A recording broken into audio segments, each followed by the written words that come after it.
I love this last week of September because it's hard to lay in your tent at night in elk country without hearing elk bugle all night long. Yeah. And just that is captivating. But it's it's not as easy. You'd think, Yeah. "Well, I'm hearing all these bugles. How can I not kill an elk today?" Uh, but these big Yeah. old boys, the mature ones that we're talking about on heavily pressured public land, uh, they're they aren't necessarily real dumb and wanting to come and get killed. They got Yeah. one thing on their mind right now. Am I wrong in that? No, they're so locked in and focused on breeding this week that, there's like you mentioned, when you're sitting in your tent at night, you're laying there trying to fall asleep.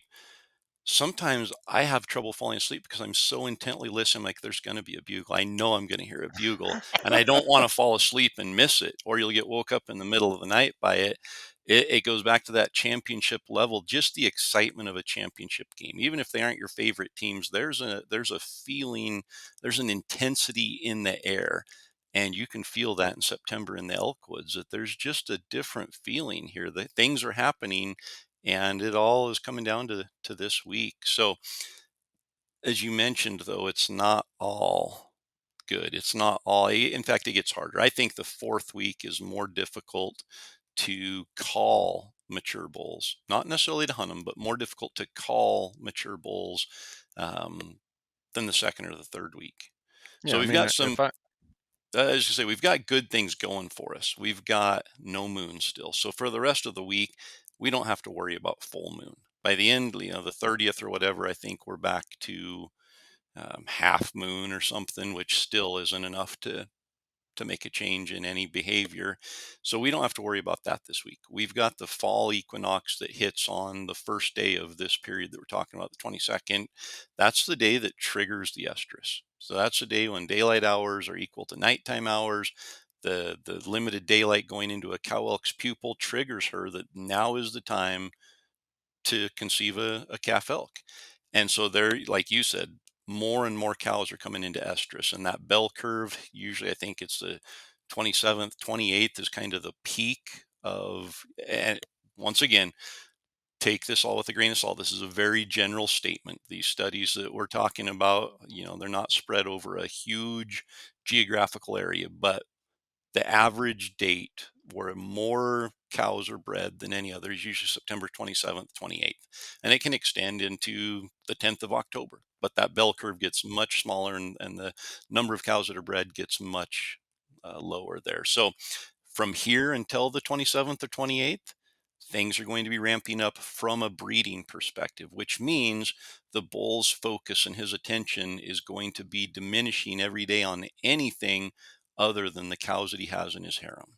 So that becomes a bit of an obstacle when it comes to calling, because he's not worried about one more cow being added to his herd. He has his harem, it's established.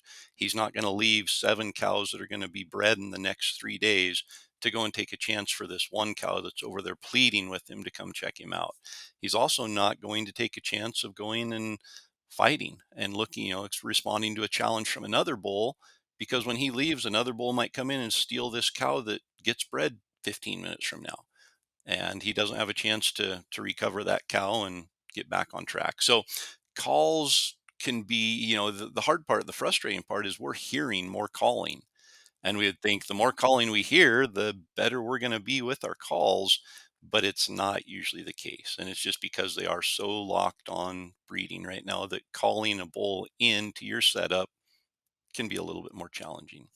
The other thing we have going against us is this is the fourth week in a row that a bunch of us stinky two-legged humans with bows and arrows have been filling the woods up with human scent and have been bugling while we're doing it and have been calling elk into setups, and then the wind switches and they smell that. So they're getting wiser. They're getting, they're playing into that pressure every single week. And by the fourth week, they've seen it a handful of times. So you've got elk that are a little bit smarter. They're a little bit more call shy as far as responding to calls and coming into calls for that reason, as well as the reason being focused on breeding. So, got that going against us.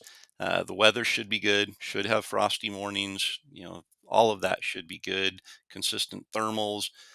So we're really up against the bulls locked in and focused on breeding is really our biggest obstacle during this week.